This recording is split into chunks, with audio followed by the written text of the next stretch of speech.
দীঘলীয়া সময় বিধানসভাত আছিলে আৰু আজিৰ দিনটোত যেহেতু আপুনি ইয়াত উপস্থিত হৈছে বিধায়িনী দলৰ নেতাৰ ৰূপে কাক বিচাৰে? আজি বিধায়িনী দলৰ নেতা হিচাপে আমি প্ৰাক্তন মুখ্যমন্ত্ৰী দ্বিতীয়বাৰ কাৰণে তেওঁ নিৰ্বাচিত হ'ব, দলীয় নিৰ্বাচিত হ'ব আৰু তেওঁ অসমৰ মুখ্যমন্ত্ৰী হৈছে দ্বিতীয়বাৰ শপত গ্ৰহণ ল'ব। আৰু মই আশা ৰাখিছোঁ এখন সুস্থিৰ মন্ত্ৰীসভা হ'ব, সকলো জাতি জনগোষ্ঠী তাত প্ৰতিনিধিত্ব কৰিব পৰাকৈ এখন সুন্দৰভাৱে মন্ত্ৰিত্ব সভা নিৰ্বাচিত কৰিব মই আশা ৰাখিছোঁ। আপোনাক মন্ত্ৰীৰূপে আশা কৰিছে নেকি? না মন্ত্ৰীৰূপে আশা কৰাটো তেওঁলোকৰ উচ্চ শিক্ষক নেতাসকলৰ তেওঁলোকৰ দায়িত্ব।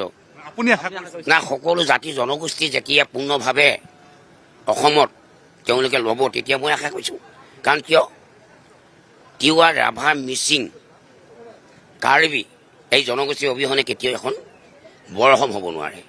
গতিকে সকলো জনগোষ্ঠীয়ে মন্ত্ৰিত্ব সভাখনত অংশগ্ৰহণ কৰিব পৰাকৈ তেখেতসকলে মন্ত্ৰীসভাখন গঠন কৰিবৰ কাৰণে মই আহ্বান জনাইছোঁ। আসাম টক্স আপোচবিহীন অসম কণ্ঠ।